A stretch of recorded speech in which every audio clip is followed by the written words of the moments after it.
കമലൻ പറയുകയാണ്, തൽക്കാലം ആശാനും നടങ്ങ്. നേരം പുലരുമ്പോൾ നമുക്ക് കുടുംബശ്രീ ഹോട്ടലിൽ ചെന്ന് ഏട്ടത്തിയെ കണി കണ്ടാൽ പോരെ?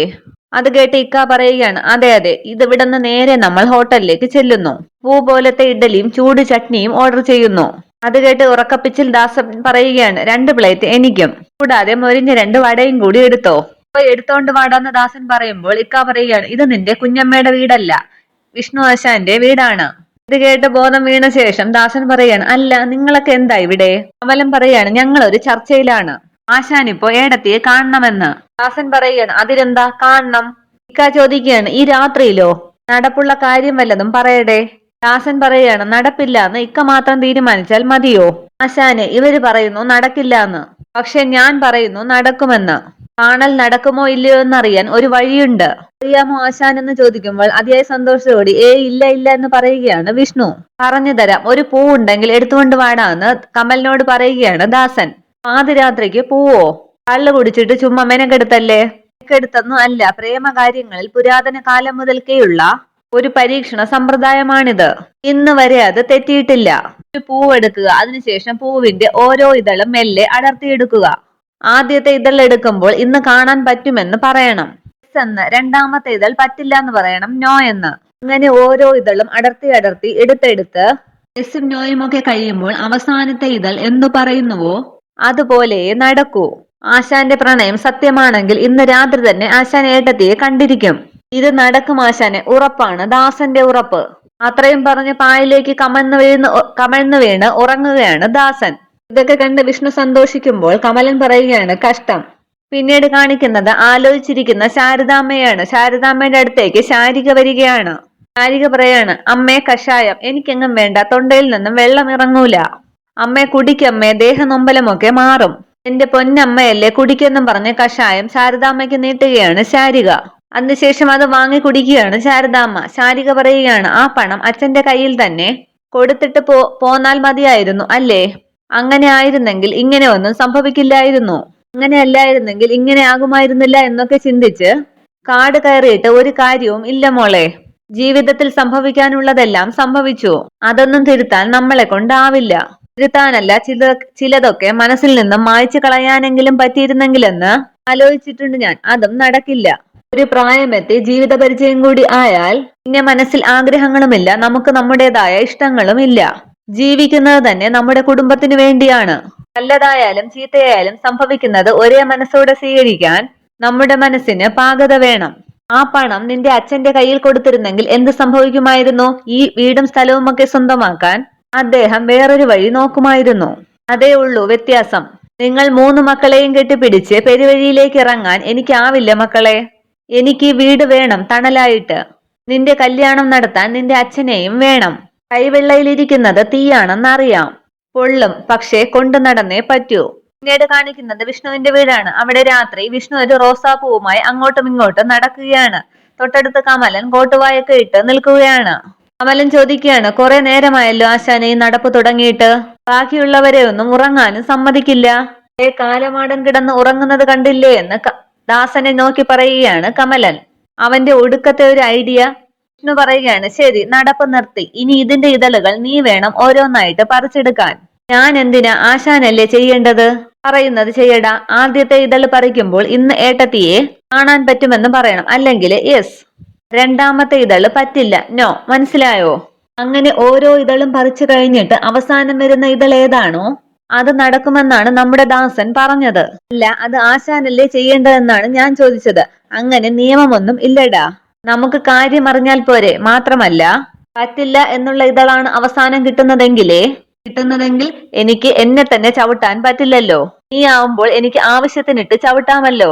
ആശാനെ, ഇത് ആ ഐഡിയ പറഞ്ഞു തന്നവനെ കൊണ്ടങ്ങ് ചെയ്യിപ്പിച്ചാൽ പോരെ. ഫലം കൂടുതൽ കിട്ടും ചിലപ്പോൾ.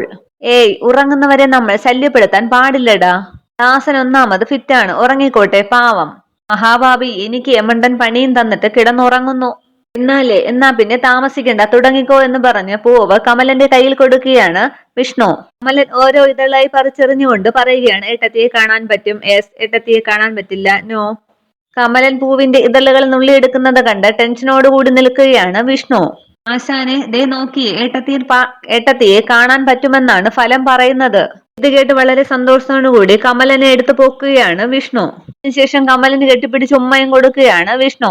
എന്നിട്ട് ആ പൂ വാങ്ങിയ ശേഷം ഒരു ചവിട്ടും കൊടുക്കുന്നു. ചവിട്ട് കൊണ്ട കമലൻ പറയുകയാണ്, ഏട്ടത്തിയെ കാണാൻ പറ്റുമെന്നല്ലേ പറഞ്ഞത്, പിന്നെന്തിനാ ആശാൻ എന്നെ ചവിട്ടിയത്?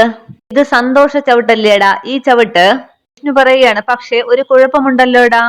കമലൻ പറയുകയാണ്, അതെ, നടു കലങ്ങിയെന്നാണ് തോന്നുന്നത്. വിഷ്ണു പറയാണ്, അതല്ല, ഹോട്ടലിലാണെങ്കിൽ നമുക്ക് എപ്പോൾ ചെന്നാലും ശാലിനിയെ കാണാം. ഭക്ഷണം കഴിക്കാൻ ചെന്നതാണെന്ന് പറഞ്ഞാൽ മതിയല്ലോ. ഇതിപ്പോ രാത്രി ഇത്രയും ആയില്ലേ, അന്നേരം ഉണർന്നു വരികയാണ് ദാസൻ. അവരെല്ലാം ഹോട്ടലടച്ചിപ്പോൾ വീട്ടിൽ പോയിട്ടുണ്ടാകും. ആ സമയത്ത് എങ്ങനെയാണ് ഒരു ചെറുപ്പക്കാരൻ 4 പെണ്ണുങ്ങൾ മാത്രം താമസിക്കുന്ന ഒരിടത്ത് കയറി ചെല്ലുക? ഏയ്, എന്തിനാ വന്നതെന്ന് ചോദിച്ചാൽ എന്ത് സമാധാനം പറയും? നീ ഒന്ന് പറഞ്ഞേ. ഞാൻ എന്ത് പറയാനാണ്? നേരം ഒരു വിസിലടിച്ചുകൊണ്ട് ദാസൻ പറയുകയാണ്, അതിന് വേറൊരു ഐഡിയ എന്റെ കയ്യിൽ ഉണ്ടെങ്കിലോ? ദാസനെ കണ്ട് കമലം പറയുകയാണ്, സാമദ്രോഹി, ഉറങ്ങിയില്ലായിരുന്നു? എന്നെ ചവിട്ടം കൊള്ളിച്ചിട്ട് എന്ത് ഐഡിയ എന്ന് വിഷ്ണു ചോദിക്കുമ്പോൾ ദാസൻ പറയുകയാണ്, അസമയത്തൊരു ചെറുപ്പക്കാരൻ വീട്ടിൽ കയറി ചെന്നാലല്ലേ പ്രശ്നമുള്ളൂ. ചെന്ന് കയറുന്നത് ഒരു ചെറുപ്പക്കാരൻ അല്ലെങ്കിലോ? അല്ലെങ്കിലോ ലോ ലോ എന്ന് പറയുകയാണ് ദാസൻ. വീണ്ടും ശാരികയാണ് കാണിക്കുന്നത്. ശാരിക ശാരദാമ്മയോട് ചോദിക്കുകയാണ്, നമുക്ക് അർജുനേട്ടനോട് പോയി വിവരം പറഞ്ഞാലോ? അർജുനേട്ടൻ വക്കീലല്ലേ, ആ കള്ളനെ കണ്ടുപിടിക്കാൻ എന്തെങ്കിലും ഒരു വഴിയുണ്ടാകും. ശരിയാണ്, പക്ഷെ അർജുനോട് പറഞ്ഞാൽ ശാലിനി ഈ വിവരം അറിയില്ലേ? പിന്നെ എന്ന് പറയുമ്പോൾ അവിടേക്ക് വരികയാണ് ശാലിനിയും ശ്യാമയും. ഇവരെ കണ്ട് ശാരദാമ്മ ചോദിക്കുകയാണ്, എന്താ മക്കളെ, ഉറങ്ങിയില്ലേ? ശാലിനി പറയുകയാണ്, അമ്മ ഇങ്ങനെ വേദന തിന്നുകൊണ്ടിരിക്കുമ്പോൾ നമ്മൾ എങ്ങനെ ഉറങ്ങാനാണ്? നല്ല വേദനയുണ്ടോ അമ്മേ? നാളെ നമുക്ക് ഹോസ്പിറ്റലിൽ പോകാം. അതൊന്നും വേണ്ട മോളെ, വേദനയൊക്കെ കുറവുണ്ട്. ചെറിയ മുറിവല്ലേ ഉള്ളൂ, മരുന്ന് വെച്ചല്ലോ, അത് ഭേദമായിക്കോളും. മക്കള് പോയി കിടന്നോ? ഇല്ലമ്മേ, ഞങ്ങളെ ഇന്നിവിടെയാണ് കിടക്കുന്നത്, ഞങ്ങളുടെ ഈ അമ്മക്കട്ടിലിൽ. എന്നാ വാ എന്ന് പറഞ്ഞ് ശാരദാമ്മയും മക്കൾ 3 പേരും കൂടി ഒരു കട്ടിലിൽ കിടക്കുകയാണ്. പിന്നീട് കാണിക്കുന്നത് ശാരദാമ്മയുടെ ഹോട്ടലിലേക്ക് വിഷ്ണുവും കൂട്ടുകാരും എത്തുകയാണ്. ദാസനും കമലിനും സന്യാസിമാരുടെ വേഷത്തിലാണ്. അപ്പോ എല്ലാം സെറ്റല്ലേ എന്ന് വിഷ്ണു ചോദിക്കുമ്പോൾ പിന്നല്ലാതെ എന്ന് പറയുകയാണ് ദാസൻ. കമലൻ പറയുകയാണ്, ഇവന്റെ ഐഡിയയാണ്, തല്ല് കിട്ടാതിരുന്നാൽ ഭാഗ്യം.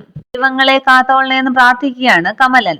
ലൈറ്റിനകത്തേക്ക് നോക്കിയിട്ട് വിഷ്ണു പറയുകയാണ്, ലൈറ്റ് അണച്ചിട്ടില്ലടാ, പ്രതീക്ഷയ്ക്ക് വകയുണ്ട്.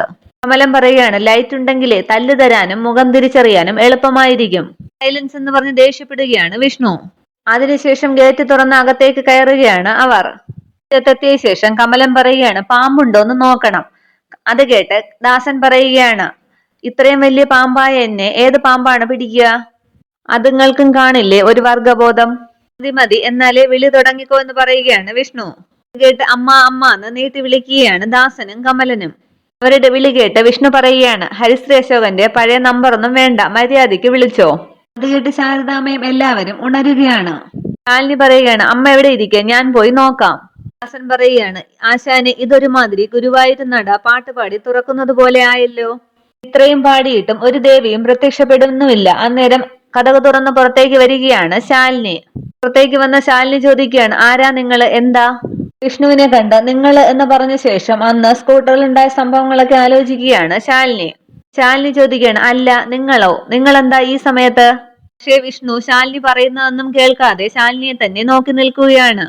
ശ്രദ്ധിക്കാതെ നിന്ന വിഷ്ണുവിന്റെ മുഖത്ത് നോക്കി വിരൽ ഞൊടിച്ചിട്ട് ഹലോ മിസ്റ്റർ എന്ന് വിളിക്കുകയാണ് ശാലിനി. നിങ്ങളോടാണ് ചോദിച്ചത്. എന്താ ചോദിച്ചത്? ഈ സമയത്ത് എന്താ ഇവിടെ എന്ന്. ഞാനെ ഈ 2 പിച്ചക്കാരെ എന്ന് പറയുമ്പോൾ ആശാനെ എന്ന് വിളിക്കുകയാണ് കമലൻ. അല്ല, ഇവരെയും കൊണ്ട് വന്നതാണ്. പാവങ്ങളാണ്, വയസ്സായപ്പോഴേ ആരും നോക്കാനില്ല എന്നാണ് തോന്നുന്നത്. ഞാൻ വരുമ്പോഴേ ഒരു കടവരാന്തയിലിരുന്ന് നിലവിളിയോട് നിലവിളി. വിശക്കുന്നേ എന്നും പറഞ്ഞ് എന്താ ചെയ്യുക? പിന്നെ നേരം ഒരുപാടായില്ലേ. ഞാൻ ആലോചിച്ചിട്ട് ഇവിടെ മാത്രമേ എന്തെങ്കിലും കിട്ടുമല്ലോ എന്ന് തോന്നി.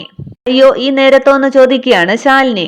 അല്ല, ഇത് ഹോട്ടലല്ലേ, വല്ല പഴങ്കഞ്ഞിയോ കാടിവെള്ളമോ എന്തായാലും മതി. എന്തായാലും ഇവര് കഴിച്ചോളും. അതിന് എത്ര ദിവസം പഴക്കമുള്ളതാണെങ്കിലും ഒരു കുഴപ്പവുമില്ല. അത്രയ്ക്ക് വിശപ്പാണ് പാവങ്ങൾക്ക്. ഇത് കേട്ട് അന്തം വിട്ട് കമലൻ പറയുകയാണ്, ആശാനെ, ഈ ചതി ഞങ്ങളോട് വേണ്ടായിരുന്നു. ആശാനി ഏട്ടത്തിയമ്മയെ കണ്ട് രസിക്കാനായിട്ട് ഞങ്ങൾ കാടിവെള്ളം കുടിക്കണം അല്ലേ? ഇവരെ വർഷങ്ങളായെന്ന് തോന്നുന്നു ഭക്ഷണം കഴിച്ചിട്ടേ. വർഷങ്ങളോ എന്ന് ചോദിക്കുകയാണ് ശാലിനി. എന്ന് വെച്ചാൽ ദിവസങ്ങള്. അതിന്റെ സങ്കടത്തിലാണ് രണ്ടുപേരും ഇങ്ങനെ താടി ഇങ്ങനെ നീട്ടിയിട്ടിരിക്കുന്നത്. മുടി ഇങ്ങനെ ജടയൊക്കെ പിടിച്ച് കിടക്കുന്നു എന്ന് പറഞ്ഞ് രണ്ടുപേരുടെയും താടിയും മുടിയുമൊക്കെ പിടിച്ചു വലിക്കുകയാണ് വിഷ്ണു. കമലൻ പറയുകയാണ്, അധികം പിടിച്ചു വലിക്കേണ്ട, ഇതെല്ലാം പറഞ്ഞ് കയ്യിലിരിക്കും.